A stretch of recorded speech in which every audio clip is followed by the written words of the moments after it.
अब वक्त हो गया है हमारे खास सेगमेंट बजिंग स्टॉक्स का, क्योंकि बजिंग स्टॉक्स में हम कुछ एक ऐसी कंपनियां ढूंढ करके लाते हैं जहां पर कि काफ़ी ज़्यादा खबरें हैं। और इस बीच जो एक एक करके जरा वो कंपनियां जरा स्क्रीन पर लाइए और एक एक करके बात करते हैं। सबसे पहले जो है त्रिवेणी टरबाइन पर खबर आई है, और यहाँ पर खबर ये आई है कि खबर नहीं है बल्कि कह सकते हैं कि आज दो शेयर हमने पूरे बजिंग स्टॉक्स में ऐसे हैं जो कि टेक्निकल आधार पर लोगों की नज़र में हैं। उसमें से एक त्रिवेणी इंजीनियरिंग है, त्रिवेणी टरबाइन है। पिछले कई सारे कारोबारी सत्र में अगर हम देखें तो जो वॉल्यूम है वो काफ़ी तेज़ी से बढ़ता हुआ दिखाई दिया है। टेक्निकल चार्ट्स पे जो तकनीकी विशेषज्ञ हैं वो यहाँ पर ब्रेकआउट कर रहे हैं कि शेयर में जो है आता हुआ दिखाई दे रहा है। और एक साल के अंदर अगर हम देखें तो त्रिवेणी टरबाइन का शेयर करीब करीब डबल हो चुका है। आज हम देख रहे हैं कि करीब करीब 3% से ज़्यादा की तेज़ी सुबह जो है देखने को मिल रही थी, और अभी भी अगर हम देखें, हालांकि अब वो तमाम तेज़ी हल्की होती हुई दिखाई दे रही है, ऊपरी स्तरों से अब नीचे आता हुआ दिखाई दे रहा है। 434 का भाव देखने को मिल रहा है। सर, त्रिवेणी टरबाइन आपको कैसा लग रहा है सर? सर, अगर मैं प्योरली टेक्निकल के हिसाब से देखूं तो आज ये तीसरा चौथा दिन है लगातार बढ़ने का। आज एक वॉल्यूम ब्रेकआउट भी जो कहते हैं काफी हद तक अच्छा खासा वॉल्यूम बढ़ा है, लेकिन ये खतरे की घंटी दिखा रहा है कि शायद आज ये शेयर पीक आउट हो गया है और अगले एक दो दिन में इसमें करेक्शन आए। करेक्शन में ये शेयर कहां तक जाएगा, कितना नीचे गिरेगा, ये पता नहीं है। लेकिन संकेत ऐसा मिल रहा है कि आज से इसमें करेक्शन शुरू होने की संभावना है और बड़ा इंपैक्ट शेयर में कल आपको देखने को मिलेगा। ठीक, बड़ा इम्पैक्ट कल देखने को मिलेगा। इस बीच अगली कंपनी पे अब हम जरा बातचीत कर लेते हैं। अगली कंपनी जिस पर हमने अभी थोड़ी देर पहले दर्शक का सवाल भी लिया था, टाटा मोटर्स को लेकर के खबर, वही जो हमने पहले आपको बताया कि 3% के आसपास की बढ़ोतरी कंपनी अपने कमर्शियल वाहनों की कीमतों में करने जा रही है, और 1 अक्टूबर से ये बढ़ी हुई कीमतें लागू कर दी जाएंगी। और इसके चलते आज सुबह एक मोमेंटम बनता हुआ दिखाई दे रहा था। हालांकि अब बाजार चूँकि नीचे आया है तो यहाँ पर भी लगभग ऑलमोस्ट फ्लैट रुझान है। सर, फ्रेश बाइंग के लिए क्या सलाह रहेगी सर आपकी टाटा मोटर्स को लेकर के? विपुल जी, जैसे मैंने कुछ समय पहले एक आपके व्यूअर के सवाल का जवाब दिया था, टाटा टेक्नोलॉजीज की इश्यू अगले महीने में आने की संभावना है। मेरे ख्याल से ये जो 3% की कमर्शियल व्हीकल्स में जो दाम बढ़ोतरी की बात है, उससे बड़ी खबर टाटा टेक्नोलॉजीज की खबर है, क्योंकि इसके अंदर में कंपनी अपना ओएफएस करेगी, अपना स्टेक कम करेगी और कंपनी को लिस्ट करेगी, और उसके जो पैसे आएंगे उससे टाटा मोटर को काफी बड़ा एक तरह से एक बोनस बोलिए, एक गिफ्ट बोलिए, वो मिलेगा, उसका इंपैक्ट आएगा। कंपनी अच्छे न्यूज फ्लो में चल रही है, इसमें मूवमेंट जारी रहेगा, ऊपर नीचे होता रहेगा शेयर। ठीक, तो बड़ी खबर आने वाली है, तो निश्चित रूप से जो लोग खरीदारी करना चाहें कर सकते हैं। यहाँ पर फिलहाल ये अरुण जी की सलाह निकल करके आती हुई। चलिए आगे बढ़ते हैं, अगली कंपनी का रुख करते हैं, और एक कंपनी पर खबर आई है, द्रोणाचार्य करके सर कंपनी है। और यहाँ पर हम देख रहे हैं कि यहाँ पर स्विस कंपनी वॉलस्टोन कैपिटल ऐसे के साथ इन्होंने एक टाई अप किया है, एक जीवी की है। और यहाँ पर ये करार जो है वो ड्रोन की बिक्री, ड्रोन की सेवाएं देने और ड्रोन की ये किस तरीके से चलाया था उसकी ट्रेनिंग के लिए है। और नए ऑर्डर के चलते अगर हाँ, जब देख रहे थे कि शानदार मूव यहाँ पर देखने को मिला है, और करीब 5% से ज़्यादा का उछाल यहाँ पर देखने को मिल रहा था। अभी भी हम देख रहे हैं करीब 4% के आसपास की मजबूती यहाँ पर देखने को मिल रही है सर द्रोणाचार्य एरियल इनोवेशन के अंदर। अभी क्या करना चाहिए अगर आप ट्रैक करते हो सर इसे? पिछले एक महीने में करीब 20% के आसपास का मूव देखने को मिला है, 6 महीने में करीब 56% के आसपास का रिटर्न दिया है इसने। अभी इन लेवल्स पे, करंट लेवल पे कैसा लग रहा है आपको? विपुल जी, बड़े दुविधा में हूं। कंपनी को ट्रैक नहीं करता, लेकिन इसकी खबरें मेरे पास में पूरी की पूरी आई हुई है। अच्छा। कंपनी पूना बेस्ड कंपनी है और इसने अपना जो धंधा शुरू किया था या कारोबार शुरू किया था, ये ट्रेनिंग इम्पार्ट करती थी ड्रोन चालक के लिए, और इसके पास में जो ट्रेनिंग सेंटर है पूना में भी है, और ये कई इंस्टीट्यूशंस में जाकर भी लोगों को ट्रेनिंग देता है। ये इसका कोर बिजनेस है। इसी के रूप में, इसी के हैसियत में ये इसको बढ़ा रहा है, और अब इसने एक जेवी की है जहां पर कुछ ये ड्रोन के इक्विपमेंट बेचने की भी बात कर रही है। कंपनी के लिए अच्छा है, उसको लेकर मार्केट में काफी बड़ी मूवमेंट आ चुकी है, बट ये ध्यान में रखना चाहिए कि एक मेन बोर्ड भी एक कंपनी आई थी करीब 3-4 महीने पहले, आइडिया फोर्ज। जी। और अगर आप देखें, उसने जो पहले दिन जो भाव किए थे उससे लगातार कुछ न कुछ नीचे चल रहा है। करीब 1300 रुपए का भाव, करीब 1000 रुपए के आसपास चल रहा है। इस शेयर का भाव लगातार ऊपर की तरफ जा रहा है। एसएमई और मेन बोर्ड में कुछ न कुछ तो फर्क होता है साइज स्केल में।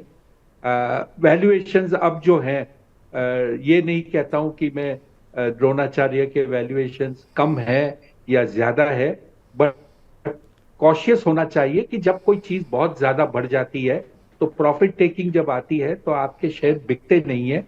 और इसमें यूनिट साइज जी। जो आपकी है काफी बड़ी है। लॉट हम्म। साइज इसमें बहुत बड़ी होती है, जबकि मेन बोर्ड के शेयर में लॉट साइज एक ही शेयर की होती है। हम्म। तो ये फिलहाल सलाह निकल करके आती हुई द्रोणाचार्य के ऊपर कि वैल्यूएशन को लेकर के कुछ एक कंसर्न थोड़े बहुत हैं, इतनी तेज़ी आ चुकी है, तो जो भी आपको स्ट्रेटजी प्लान करनी हो अपने हिसाब से आप प्लान कर सकते हैं।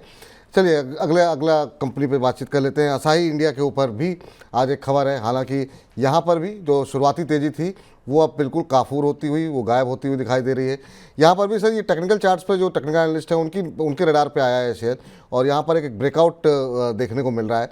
चार्ट्स पर जो है लॉन्ग बुलिश कैंडलस्टिक पैटर्न देखने को मिल रहा है, जिसके चलते जो है यहाँ पर बुलिश ट्रेंड एक देखने को मिल रहा है।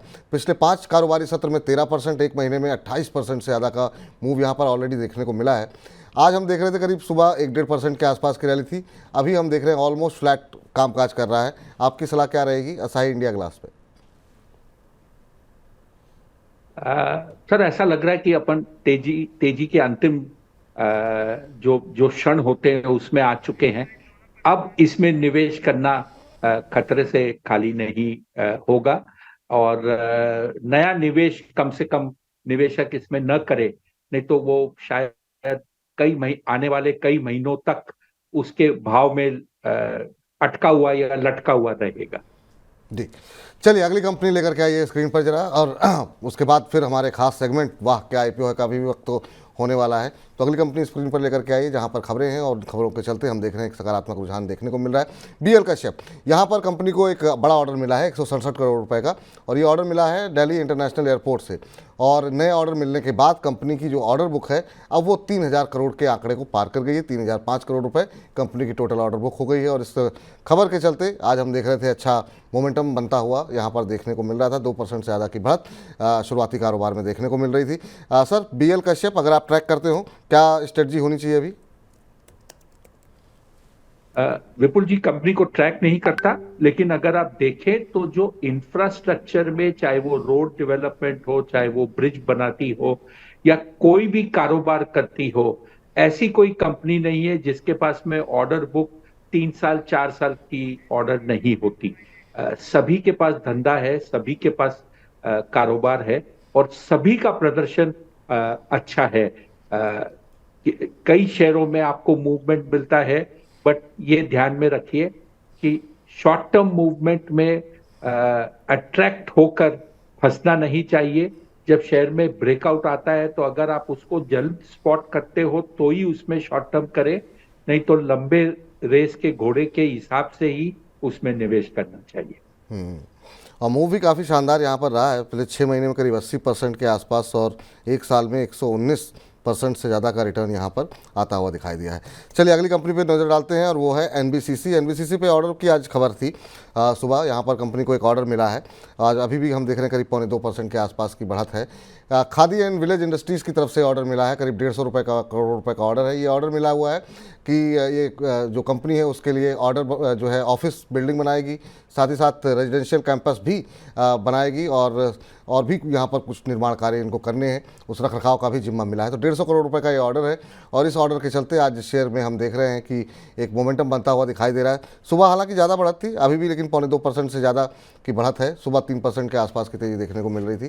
सर एनबीसीसी किस तरीके से देख रहे हैं आप? यहाँ पर भी बीच में काफ़ी सारी खबरें इस तरह की रही हैं कि नए नए ऑर्डर्स काफ़ी मिले हैं। एक महीने के अंदर 25% का शानदार मूव देखने को मिला है, और पिछले एक साल के अंदर अगर हम देखें तो करीब 75-76% का रन देखने को मिला है। करंट लेवल पे क्या खरीदारी कर सकते हैं? विपुल जी, एनबीसीसी सरकार की पीएसयू क्षेत्र की एक कंस्ट्रक्शन कंपनी है जो ज्यादा करके बिल्डिंग्स और इस टाइप के स्ट्रक्चर बनाती है। दिल्ली में इसने काफी सारी बिल्डिंग बनाई है। और कल ही मैं जब दिल्ली गया था तो एनबीसीसी ने एक किदवाई नगर में एक बहुत बड़ा ऑफिस कॉम्प्लेक्स बनाया है, जिसमें कई सार्वजनिक क्षेत्र की कंपनियों के ऑफिसेस है। इनका कामकाज बड़ा सटीक, साफ सुथरा होता है और ये अच्छी बिल्डिंग बनाने में ये कंपनी का नाम आता है। मेरे ख्याल से लॉन्ग टर्म पर्सपेक्टिव में एनबीसीसी एक अच्छी कंपनी मानी जाती है। इसकी इसकी अगर वैल्यूएशन देखें तो जो ये शानदार मूव आया है उसके बावजूद ये शेयर महंगे कैटेगरी में नहीं आता।